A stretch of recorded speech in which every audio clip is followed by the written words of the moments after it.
figurez-vous que c'est en utilisant plus que jamais les outils digitaux que nous allons parler de cette success story autour de la digitalisation des entreprises, puisque les deux intervenants qui vont venir nous nourrir de leurs témoignages sont précisément à distance. On va prendre le temps de les saluer tous les deux. Avec nous en ligne, Stéphane Crépet. Stéphane, êtes-vous là? Est-ce que vous m'entendez bien? Est-ce que la liaison est bonne? Et est-ce que nous allons pouvoir communiquer ensemble? Alors Stéphane, je vois vos lèvres bouger, mais je n'entends pas le son. Ça y est, je vous entends. Touchez à rien, c'est parfait. Vous nous entendez, vous êtes bien là? Ah, il n'y a aucun souci, je suis bien là et vous êtes bien là aussi. Eh bien, écoutez, c'est parfait. C'est magique, hein, parfois. Il faut se laisser émerveiller par ces outils technologiques. Pas simple, hein. Président de Productis et du comité digital du CIMOP, ça vous fait de bonnes raisons de participer à cette première success story. Et puis, sera également présente avec vous, toujours à distance, Abibatou Tal. Bonjour Abibatou, comment allez-vous? Bonjour, je vais très bien et vous? On va très très bien, on vous entend parfaitement, on vous voit parfaitement, les deux liaisons sont de très très bonne qualité. Merci à tous les deux d'être présents à distance pour respecter les raisons sanitaires que nous impose cette crise en ce moment. Abibatou, vous êtes responsable d'activité au CIMOP et on sera également ravis avec Stéphane d'avoir vos témoignages sur ce sujet de la digitalisation. Juste, je vous donne le mode opératoire. Nous allons avoir sur chacun de ces sujets deux intervenants qui seront là pour effectivement partager leurs expériences, des vidéos, dont une que nous allons découvrir dans quelques instants. Et c'est durant ces moments que vous allez pouvoir utiliser le bandeau d'interaction qui vous permettra peut-être d'apporter des questions, des réactions, des remarques sur ces sujets que nous allons évoquer. Profitez de la présence de nos intervenants pour leur poser vos questions. Je les adresserai à la fin de nos entretiens. N'hésitez pas. Nous entrons de plein pied dans ce vaste sujet de la digitalisation. Avant de retrouver nos deux intervenants, on va s'offrir une vidéo rétrospective. 3 minutes pour tout comprendre autour de ce que l'on nomme aujourd'hui au CIMOP le comité digital.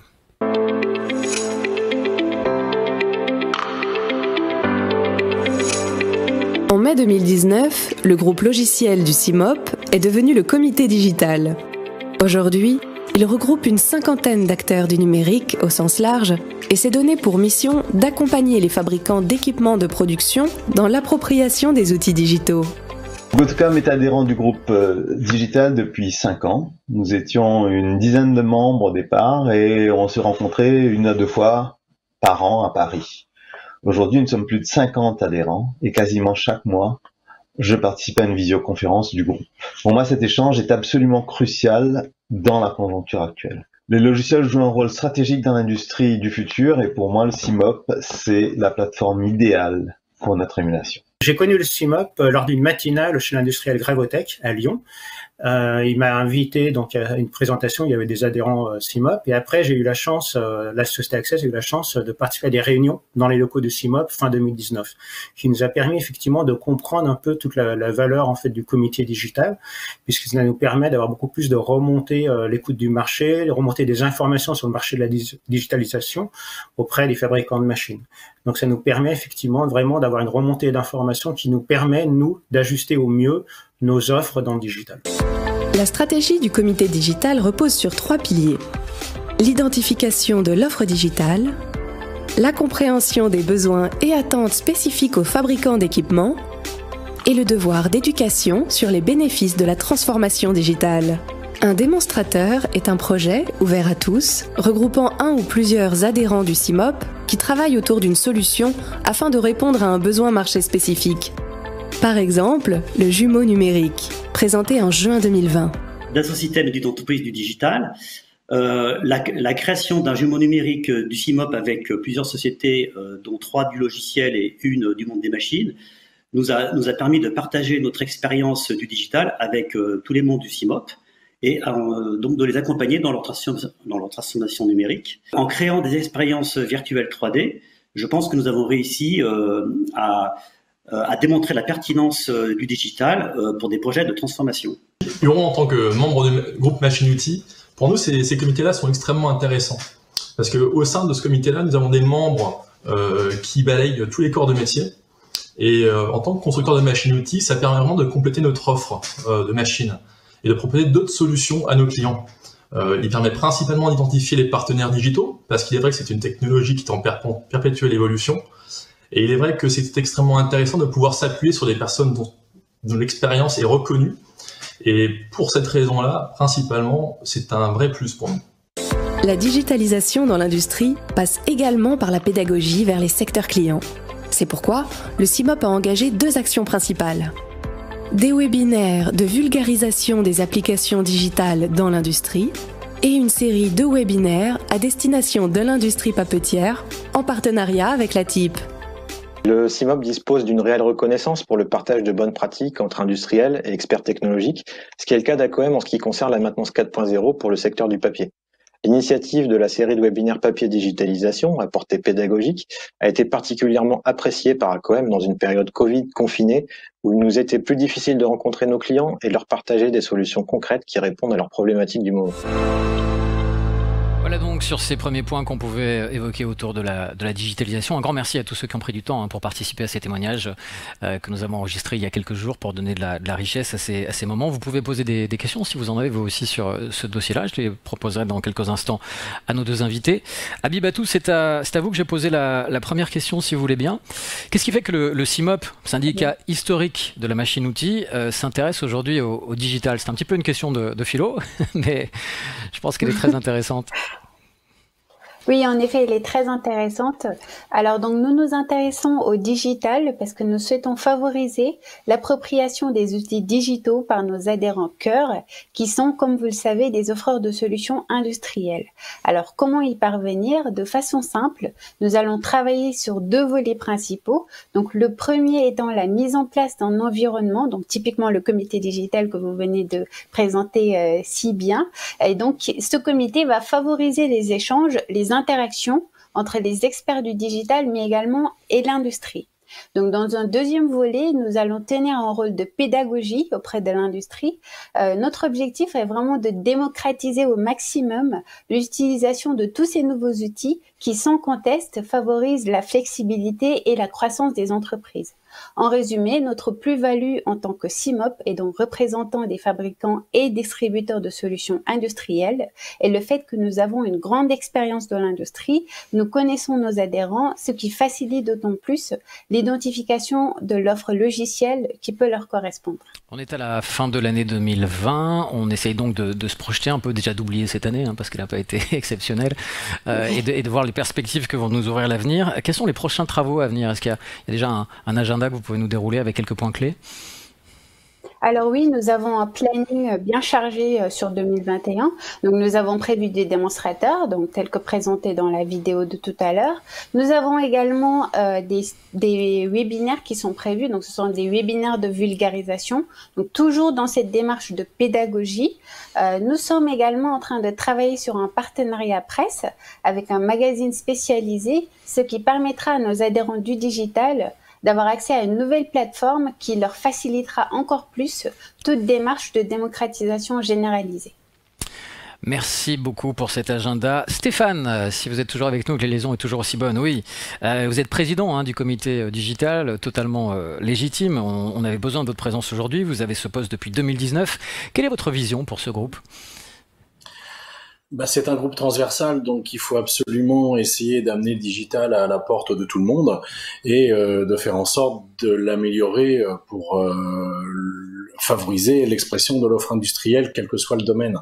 Donc il faut d'abord commencer par bien répertorier tous les offreurs de services qui sont présents dans ce groupe. Comme il a été dit, on est parti d'une dizaine pour arriver à plus de 50. Et puis, au besoin, identifier les secteurs qui ne seraient pas encore pourvus avec toutes les spécialités digitales qui sont essentielles pour les entreprises. Donc notre objectif est purement et simplement d'aller vulgariser, d'aller comprendre, d'aller expliquer avec des termes compréhensibles par tous une réalité technique qui n'est pas toujours abordable au premier degré. Donc pour éviter que nos membres sombrent dans de la difficulté ou dans des chiffrages qui soient complètement incompréhensibles, nous allons être un décrypteur. Je pense que tout le monde paye sa cotisation pour avoir un vrai service et nous sommes là pour aider, décrypter, aiguiller et donner des bonnes pratiques que l'on a parfois appliquées à nous-mêmes d'abord. On va évoquer un petit peu cette crise que nous traversons, qui sera sans doute un mot très récurrent durant cet après-midi. On ne vit pas hors sol, surtout quand on est des industriels. Mais il y a aussi des bons côtés. D'après vous, comment est-ce que cette crise a pu être un accélérateur du besoin de digitalisation des entreprises? Il faut trouver quelque chose d'enthousiasmant dans cette période qu'on travaille. Sans parler d'enthousiasme, je pense que l'on peut dire qu'il y a eu un accélérateur énorme. C'est-à-dire que on voit bien la pente de digitalisation qui est importante dans tous les métiers. Là, elle a forcément été accélérée. Qu'est-ce qui s'est passé en mars dernier? La plupart des acteurs cadres de l'entreprise qui se sont retrouvés en télétravail ont été obligés de rentrer par la porte de service, excusez-moi cette image, là où normalement le boss, uniquement pour ses résultats et ses indicateurs, plus les commerciaux qui sont à l'extérieur, rentrent habituellement. Donc il y a eu beaucoup d'encombrements et on se rend compte que un réseau local à l'intérieur de l'entreprise n'est pas forcément bien taillé pour alimenter l'extérieur. Donc il faut tirer parti du cloud, du SaaS, en plus bien sûr d'une infrastructure interne, sécuriser l'ensemble, faire en sorte que l'info soit accessible en haut et en bas, et donc à partir de ce moment-là, utiliser également les outils comme nous faisons aujourd'hui, et les Teams et autres Zoom et autres outils de partage, et bien évidemment également lancer le moyen de travailler à plusieurs, de partout. Et donc tous les travaux que Nelly a menés au sein du groupe digital pour choisir et sélectionner la plateforme qui vient, en fait c'est un petit peu ce que tout le monde va avoir à faire chez lui. Nelly Duprat, qu'on retrouvera tout à l'heure d'ailleurs pour évoquer un des sujets, une des success stories de cet après-midi. Merci à vous deux pour vos témoignages. Alors, les tablettes sont là, c'est pour vous dire que la digitalisation au CIMOP et pour cette plénière digitale, on la connaît bien. J'ai quelques questions qui arrivent et je vais vous les servir. Alors là, je tiens à préciser que les questions que vous nous envoyez sont anonymes, n'hésitez pas à les signer si vous le souhaitez, sinon on les passera bien volontiers. La question est un peu collégiale, elle est un petit peu piquante, je dirais. Est-ce que c'est vrai, la digitalisation s'accélère-t-elle vraiment et dans quelle direction? Qui veut répondre à cette question sous forme d'interrogation, de doute émis entre les lignes? Abibatou Stéphane? Je vais plutôt laisser à Stéphane la main sur ce point. Donc, si je résume, quand il y a des questions vaches, c'est pour Stéphane. C'est pour vous, donc allons-y. Ouais, c'est normal, c'est ça le rôle de président. Allez-y. Alors, en fait, oui, il y a de l'accélération, je l'expliquais, et en fait, l'objectif est très très simple. Il faut pas qu'il y ait quelqu'un dans un coin qui soit pas au courant et qui attende ou qui fasse attendre tout le monde et qu'on perde de la productivité. Plus l'info circule, plus tout le monde est efficace, que ce soit en conception, avant la production, en planification, en production, en gestion des aléas, en conséquence d'aléas. Tout le monde doit discuter ensemble et la digitalisation, elle est d'abord là. Ça permet également à un constructeur de machines de pouvoir continuer des travaux de réglage à distance, même pendant un Covid avec un confinement et où les fournisseurs sont interdits de séjour chez leurs clients. Nous avons pu continuer à faire directement des installations à distance. Vous faites livrer, parce que les livraisons, ça marche très bien, et ensuite vous pouvez implanter, et votre client qui parfois, comme par exemple l'agroalimentaire lors du premier Covid, qui croulait sous les demandes, voire même supplémentaires aux commandes d'origine, ont pu répondre à un flux accru. Voilà ce que c'est que la digitalisation, et voilà à quoi elle sert. Question difficile. C'est jamais un gadget. Question difficile, très très bonne réponse. Effectivement, merci beaucoup Stéphane. Alors la deuxième question est plus une demande de précision. Je vous la livre. Ce comité digital s'adresse à tous les groupes du CIMOP. Point d'interrogation. Robotique, mesure, vision, contrôle, outils coupants. C'est pour tout le monde? Qui veut répondre? Bien sûr que c'est pour tout le monde. Ouais. Ah oui, allez, Abby, dis que c'est pour tout le monde. Levons le doute. Si la question est là, c'est qu'elle mérite d'être portée. N'hésitons pas. Exactement. Le comité digital est un groupe à part entière, au même titre que donc les groupes qui ont été cités, mais effectivement, il est beaucoup plus transversal. Donc, nous allons travailler avec tous ces groupes que vous avez cités avec grand plaisir. D'accord, vous êtes tous les bienvenus. Ce sont les deux questions que nous aurons eues sur ce premier sujet pour l'instant.